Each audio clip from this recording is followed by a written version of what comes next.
All right, everybody. So now that we've practiced kind of taking derivatives of functions where everything is changing with respect to time, we're ready to kind of start doing these word problems, which we call related rates problems. So let's start with this. What is a related rates problem? A related rates problem is usually a story problem. So you're going to see a lot of words in the problem. And all of the variables, so multiple variables, are all changing with respect to time. And if you think back to what we practiced, that's why we have this different technique for taking a derivative, because everything is changing with respect to time. Here are some strategies we're going to use for solving. So I want you to think about this as a thinking process. I can't tell you every problem's going to work this way, or every problem's going to have this thing that happens, or every problem's going to use the same formula. But what I can tell you is that if you think through the problem using this thinking process, it will make it easier to figure out your answers. So step one is going to be to draw a picture if necessary. There are some problems where a picture is already provided. Now, step two is going to be to list the information you're actually given in the problem. So what do they tell me that I can use to help me solve this? And last but not least, determine or create an equation that will relate the variables that you have to work with. Because once you have all these variables that are related, you need an equation to relate them as well. So here's an example problem of a related rates problem. Assume the radius of a sphere is expanding at a rate of 12 inches per minute. Find the rate at which the volume is changing with respect to time when r equals 5 inches. When I first read this problem, here's how I know. Here are the clues in the problem that I need to think through this process as a related rates problem. First, it says the radius is expanding at a rate of 12 inches per minute. So there's one rate. Then it says we want to find the rate at which the volume is changing with respect to time. So I have a rate for the radius and I have a rate for the volume, which means I have related rates. So since there's no picture here, I'm going to go ahead and draw one. So my first step, my first thinking strategy is going to be draw a picture. So it says that the shape I'm working with here is a sphere, which I'm going to draw like this. And I know that the radius of this sphere is going to be important because that's one of the things in the problem that it gave me information about, is the radius. I also know that the volume of this sphere is going to be important. So I'm going to go ahead and try to list my given information and then come up with an equation. So the second step here is going to be to list my given information. It says that the radius of the sphere is expanding at a rate of 12 inches per minute. So since that's the rate, I would say dr over dt, the rate of the radius with respect to time, is 12 inches per minute. It also tells me in this problem that the radius right now is 5 inches, so r is 5 inches. And the last thing that it tells me is that I'm trying to find the rate at which the volume is changing. So dV over dt, the rate of the volume, is what I'm looking for here. I think it's important to know what we have, but also what information we're looking for. The third step here is going to be to come up with an equation. So I'm going to need, in this problem, the equation for the volume of a sphere. So if I think back to what I learned in geometry, the volume of a sphere is 4/3 pi r cubed. Now, in addition to having this volume formula, I know that the rates are going to be important here. So I'm going to go ahead and take the derivative. The derivative of v would be dv over dt equals, the derivative on the other side, I would drop the 3, so it would just be 4 pi r squared times dr over dt. From here, I'm just going to substitute in the values from the information that I had. I want to find dv over dt, and I happen to know that right now the radius is 5, so I'm going to replace the r with a 5. And I know that dr over dt is 12. So from here, I'm just going to simplify. So 5 squared is 25, times 12 is going to be 300, times 4 is going to be 1200. Pi. And then I need to think about the units here. So the units here would be, instead of inches per minute, because I'm measuring the volume, the units here would be inches cubed per minute, because that's the rate of change of the volume. So my final answer would be that dV over dt is 1200 pi inches cubed per minute.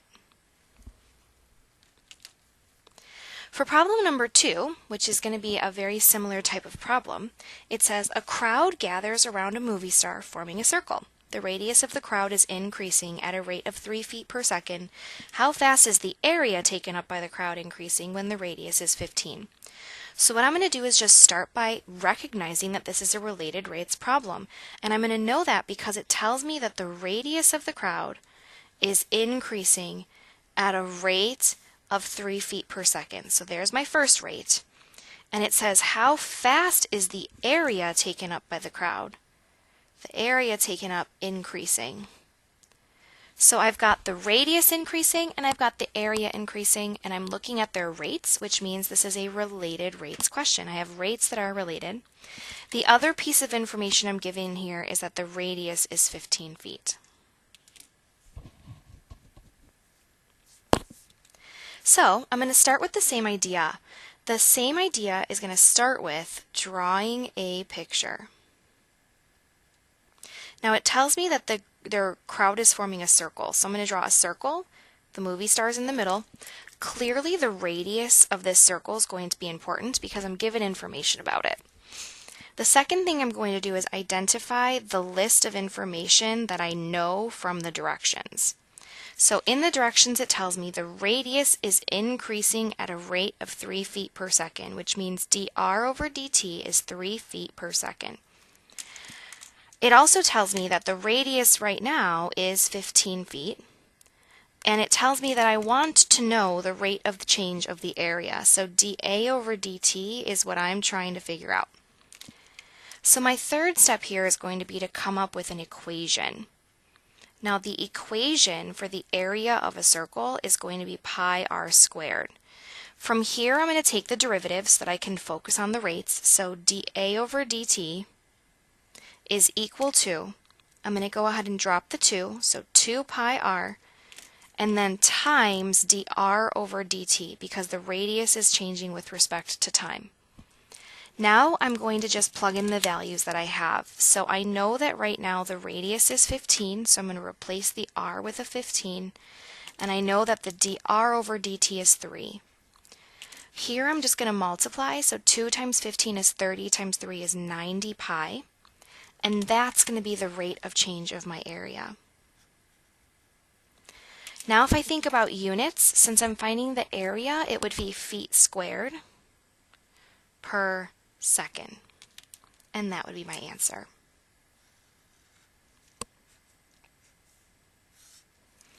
Okay, for our next problem, it says Kevin and Austin are trying to get into an upstairs window. They lean a 15-foot ladder against the wall, but the ladder is slipping so that its base moves away from the wall at a rate of 3 feet per second. How fast is the angle formed by the ladder and the ground decreasing when the ladder's base is 9 feet from the wall?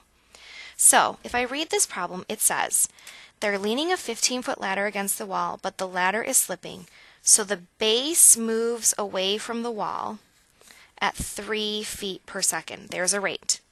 How fast is the angle formed by the ladder and the wall? So how fast means I want another rate for the angle formed by the ladder and the ground is decreasing when the ladder's base is 9 feet from the wall. So they're giving me a piece of information that it's 9 feet from the wall. Again, I'm going to start by sketching a picture.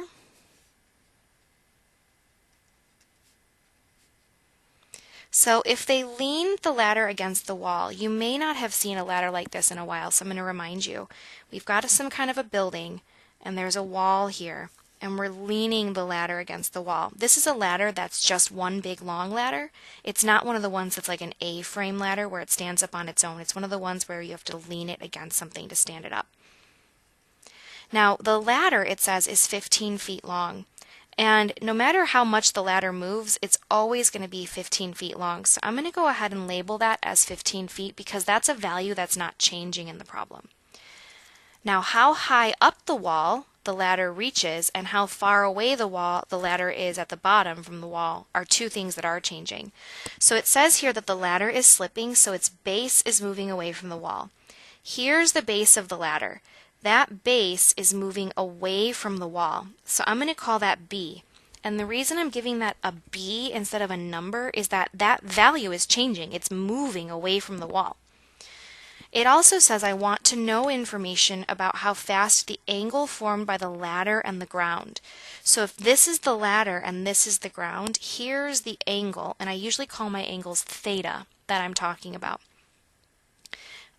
So what I'm going to do right now, after I have my picture, is I'm going to list my given information.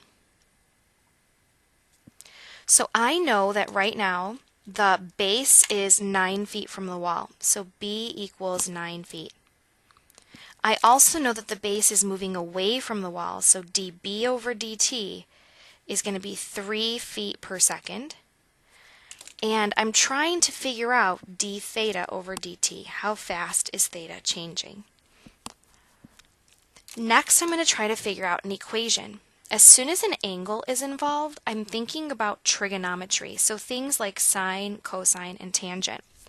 Since the base is the side that's adjacent to this angle, and the ladder, the 15, is the side that's the hypotenuse of this triangle, since I have adjacent and hypotenuse, I'm going to go ahead and use cosine for this relationship. So the cosine of theta is equal to the adjacent side over the hypotenuse. That's SOHCAHTOA. From here, I'm going to take the derivative. Now, I think it's easier to take this derivative if I rewrite this as 1 over 15 times b. I think that makes it easier for people to visualize how to take the derivative. So, the derivative of cosine is sine, negative sine, of theta, times, don't forget to put the d theta over dt, because that angle is changing, equals the derivative of 1 over 15b would be 1 over 15 times dB over dt, because the base is moving.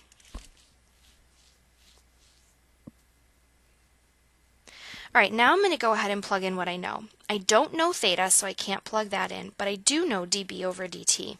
So I'm going to have 1 over 15 times dB over dt, which is 3. Now, I don't have a calculator, so finding sine of theta, especially if I don't know theta, is going to be really tricky. But there is one kind of cool thing that we can do using the fact that the base is 9. So right now, even though the base is moving, right now the base is 9. If I were to draw this triangle separately, so I'm going to just sort of separate this out. I have a 9 here, and I have a 15 here. So this right now is a 3, 4, 5 triangle. If you remember 3, 4, 5 triangles, if we have 3 and 5, the other side has to be 4. So since 9 is 3 times 3, and 15 is 5 times 3, then this side must be 4 times 3, which is 12. Now, using that information, sine would just be opposite over hypotenuse, so 12 over 15. So I can replace the sine here without even knowing the angle with the value 12 over 15 times d theta dt. And that's how you're going to find trig values without a calculator, is you're not even going to need to know the angle, you're going to be able to use these facts about triangles to help yourself out. So now if I solve for d theta over dt, I'm going to start by doing a little bit of simplifying. So 12 over 15 simplifies to 4 over 5. D theta over dt equals 3 over 15 simplifies to 1 over 5. In order to solve this, I'm just going to multiply on both sides by negative 5 over 4.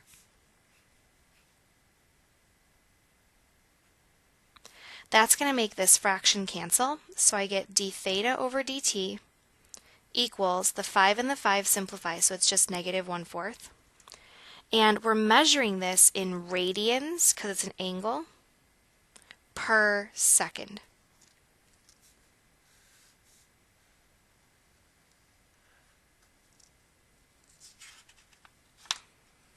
Okay, for problem number 4, Sonia and Sana are in speedboats located at the center of a lake. At 0 minutes, Sonia begins to travel north, and Sanya travels east. At what rate is the distance between them increasing when t equals 12? So right now they're in the middle of a lake, and Sonia is going to go north, and Sanya is going to go east. And we're going to be looking at the distance between them. So I'm going to call Sonia y because it's vertical, and I like to name things that are vertical y. And I'm going to call Sanya x because it's horizontal, and I like to name things that are horizontal x. And the reason I'm giving them variables is that they are changing. Now in the problem, the given information that I have is this. Sonia is going to travel north at a speed of 30 miles per hour. So dy over dt is going to be 30 miles per hour. Sanya is going to travel east at a speed of 26 miles per hour. So dx over dt, her rate, is 26 miles per hour. At what rate is the distance between them? So I'm trying to figure out at what rate is the distance between them increasing. So I want to know dd over dt when t equals 12 minutes. Okay, from here I'm going to set up an equation. Now when I see a right triangle like this with all three sides, there's no angles, I'm going to use Pythagorean theorem. So d squared equals x squared plus y squared. Then I'm going to take my derivative, so 2d times dd over dt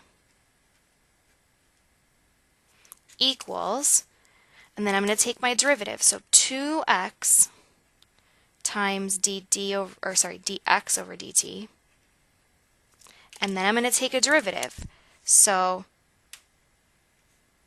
2y times dy over dt.